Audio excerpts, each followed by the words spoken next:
یہ امت انٹرنیٹ پر فدا ہو گئی، فجر عشاء قضا ہو گئی۔ ایک اچھا انسان کسی سے شکایت نہیں کرتا، وہ خامیاں تلاش نہیں کرتا۔ جب خدا کی حکمتیں سمجھ میں آ جائیں تو دل ضد کرنا چھوڑ دیتا ہے۔ بے شک تمہارے رب کی پکڑ بہت شدید ہے۔ جب کوئی راستہ نہ ہو تو اللہ راستہ بنا دیتا ہے۔ نا امید مت ہونا کبھی اللہ کی رحمت سے، وہ چاہے تو کھلا دیتا ہے پھول سرا میں۔ یہ جو آج ہر طرف اذان ہے، یہ علی کے لال کا احسان ہے۔ اللہ کی نعمتوں کو اللہ کے محبوب کاموں میں صرف کرنا بہترین شکر گزاری ہے۔ مال موت تک، اولاد قبر تک، اعمال حشر تک۔ ایک دور تھا جب کتابی کیڑے بھی ہوا کرتے تھے، اور پھر یوں ہوا کہ موبائل کے کیڑے نے جنم لیا، اور پھر ساری کتابی کیڑے اپنی موت آپ مر گئے۔ آدمی کے جھوٹا ہونے کے لیے اتنا ہی کافی ہے کہ وہ ہر سنی سنائی بات کو آگے بیان کر دے۔ ہر لذت کی تنہا بیزاری ہے سوائے اللہ کے ذکر کے، اور جادوگر کبھی کامیاب نہیں ہوتے۔ تمام مشکلوں کا حل سجدہ خدا میں ہے۔ دوسروں کو غلط نہیں، خود کو صحیح ثابت کریں۔ والدین کی دعا ایسی ہوتی ہے، ہر وقت اپنے تن اور من کو صاف رکھو۔ کیا خبر کس وقت اللہ سے ملاقات ہو جائے۔ جب آپ ننگے پاؤں ہوں اور خدا آپ کو جوتوں سے نواز دے تو اپنی چال تبدیل نہ کریں۔ فکر نہ کریں، لوگ بھول جائیں گے مگر اللہ پاک نہیں بھولتا، نہ آپ کی نیکی اور نہ لوگوں کی زیادتی۔ اللہ کے خزانوں میں سب سے قیمتی چیز رائے ہدایت ہے۔ جو دل اور نظر سے اتر گئے پھر کیا فرق پڑتا ہے وہ کدھر گئے۔ جتنا گہرا تعلق اتنی گہری امیدیں، جتنی گہری امیدیں اتنے گہرے زخم۔ مضبوط اور با کردار لوگ شکایتیں نہیں بلکہ فیصلے کرتے ہیں۔ انتظار کی اذیت کے بعد ہی تو یعقوب کو یوسف سے ملوایا گیا تھا۔ جس سے سزا سمجھ رہے ہو اسی دیری میں ہی تمہارے لیے بہتری چھپی ہے۔ وہ اگر ایسا درد دیتا ہے کہ ساری رات آنکھ نہ لگ سکے تو وہ سویر بھی ایسا دیتا ہے جو آنکھ کو ٹھنڈا کر دے۔ اس صبر کے بعد اللہ تمہیں تمہاری چاہت سے نوازے گا، اور جو تم نے مانگا ہے اس سے بڑھ کر تمہیں عطا کیا جائے گا۔ وہ فرماتا ہے تم مانگو مجھ سے، میں قبول کرتا ہوں۔ وہ جو تم زبان سے نہیں کہہ پاتے تو وہ بھی سن لیتا ہے۔ دعا چاند کو دو ٹکڑے میں تقسیم کر سکتی ہے، دعا سمندر کو دو حصوں میں بانٹ سکتی ہے، دعا ناممکن کو تمہارے لیے ممکن بنا سکتی ہے، دعا جو چھین گیا اسے پھر سے واپس لا سکتی ہے۔ اور ایک روز تمہاری دعائیں آسمان کے اس دردے تک پہنچ جائیں گی، وہاں سے تمہارے لیے قبولیت کے تحفے آئیں گے۔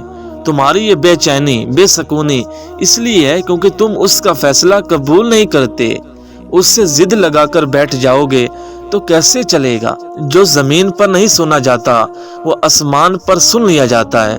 جو قصے ادھورے رہ جاتے ہیں ان کی داستان وہاں آسمان پر مکمل ہوتی ہے۔ اس کی یہ لگن ہے کہ تم اس سے باتیں کرتے رہو، کب کیسے وہ زندگی سنوار دے۔ مطمئن رہو، وہ تو ہر ایک کے لیے مقرر وقت کرتا ہے۔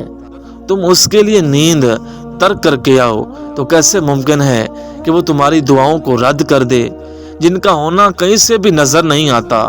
اللہ کی مدد سے وہ کام بھی دیکھتے ہی دیکھتے ہو جاتے ہیں۔ اللہ کی قدرت تمہاری ناممکن دعاؤں سے بہت بڑی ہے۔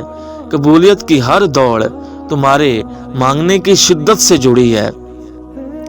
کبھی اپنی رضا کے مطابق دل بدل کر، کبھی اپنی رضا کے مطابق تمہارا دل بدل کر، کبھی تمہاری چاہت کی خاطر تمہارا مقدر بدل کر۔ انتظار کی اذیت کے بعد ہی تو یعقوب کو یوسف سے ملوایا گیا۔ تمہاری امید کو اللہ اب تک اس لیے برقرار رکھے ہوئے ہے کیونکہ اس نے تمہیں عطا کرنے کی ساری تیاری کی ہوئی ہے۔ ممکن ہے جو تم مانگ رہے ہو اسے ہی تمہارا مقدر لکھا گیا ہو، مگر اس کے ملنے کا وقت تمہارے سوچے ہوئے وقت سے مختلف ہو۔ دعا تمہاری چاہت کا تم سے ہر فاصلہ مٹا سکتی ہے، جو ناممکن ہے ان کہانیوں کو مکمل بنا سکتی ہے۔ دعا نا امیدی سے ہی امید کا نیا چراغ جلا سکتی ہے۔ جو تکلیف دیتا ہے تمہیں وہ ہر خیال تمہارے دل سے نکال سکتی ہے۔ ٹوٹے ہوئے دلوں کا ٹھکانہ اللہ کے سوا اور ہے ہی کہاں۔ بس وہی ہے جو انہیں جوڑتا ہے اور ان زخموں کا مرہم بنتا ہے۔ اللہ تمہارے ساتھ ہے اور وہ ہمیشہ سے ساتھ رہے گا۔ وسیلے وہاں سے نہیں بن سکتے جہاں سے تم نے سوچ رکھا تھا، تو یقین رکھو وسیلے اب وہاں سے بنیں گے جہاں سے تم نے کبھی تصور بھی نہیں کیا تھا۔ اس صبر کے بعد اللہ تمہیں تمہاری چاہت نوازے گا اور اس سے بڑھ کر تمہیں عطا کیا جائے گا جو تم نے مانگ رکھا ہے۔ تہجد کا پہلا غم سجدہ ہی آخری غم ہوتا ہے، کیونکہ اس کے بعد کوئی غم نہیں ستاتا، نہ ہی کوئی زخم جگاتا ہے۔ پھر تو انسان خوشی سے جاگتا ہے، اپنے رب سے ملاقات کی غرض سے جاگتا ہے۔ بس تمہیں یقین رکھنا ہے کہ جو اس سے مانگ لیا ہے وہ مل کر رہتا ہے، پھر وہ تمہیں وہاں سے دے گا کہ تمہاری دعائیں بھی حیران رہ جائیں گی۔ انتظار کرنا مشکل ہے، مگر اس انتظار کے بعد جو اجر تمہارے لیے لکھا گیا ہے وہ تمہاری زندگی بدل دے گا۔ بس ہر چاہت سمیٹ کر خود کو اللہ کے سپرد کر دو اور پھر دیکھنا وہ تمہیں کیسے ہر غم سے آزاد کر دے گا۔ وہ معجزے بھی کرتا ہے تو آتے طوفانوں کا رخ بدل دیتا ہے۔ جن رشتوں کو اللہ نے انسان کے لیے سکون کے لیے بنایا ہے، آج کل لوگ انہی رشتوں میں چلاکیاں اور مکاریاں کرتے ہیں اور پھر روتے پھرتے ہیں کہ ہماری زندگی میں سکون نہیں ہے۔ حیرت کی بات ہے، ہر وہ شخص معافی مانگتا ہے جس نے دل دکھایا ہی نہ ہو، پر وہ لوگ کبھی معافی نہیں مانگتے جنہوں نے دل کے ٹکڑے ٹکڑے کیے ہوں۔ دروازہ چھوٹا ہی رہنے دو اپنے مکان کا، جو جھک کے اندر آئے سمجھو وہی اپنا ہے۔ میری بے بسی کا عالم تیرے کن کا منتظر، میرے مہربان دکھا مجھے فیکون کا نظارہ۔ لوگ برا کہتے ہیں انہیں کہنے دو، وہ تم نے سنا نہیں، عزت اور ذلت اللہ کے ہاتھ میں ہے۔ جب بہترین کی خواہش ہو تو اللہ کی طرف دیکھو، اپنی خواہش کی طرف نہیں، کیونکہ ہم تو جان ہی نہیں سکتے کہ ہمارے لیے اچھا کیا ہے۔ یا اللہ مجھ کو وہ عطا کر دے، اس کی میں نے تجھ سے امید لگائی ہوئی ہے۔ وہ تمہیں پرسکون نیند سے پہلے جگاتا ہے، پھر معجزوں سے تمہاری من پسند چیز تم تک لاتا ہے۔ میرا نصیب میرے رب نے لکھا ہے، غلط ہو ہی نہیں سکتا۔ آدھی دنیا کا حکمران تھا، لیکن درخت کے سائے میں اینٹ رکھ کر سو جایا کرتا تھا۔ حضرت عمر پر سلام، اپنی آغوش میں چھپا یا رب، تیری دنیا تو تنگ ہے مجھ پر۔ جو رشتہ آپ کو آنسو دینے لگے تو سمجھ جاؤ کہ اس نے اپنی مدت پوری کر لی۔ سنا ہے موت ایک پل کی مہلت نہیں دیتی، اگر میں اچانک مر جاؤں تو معاف کر دینا۔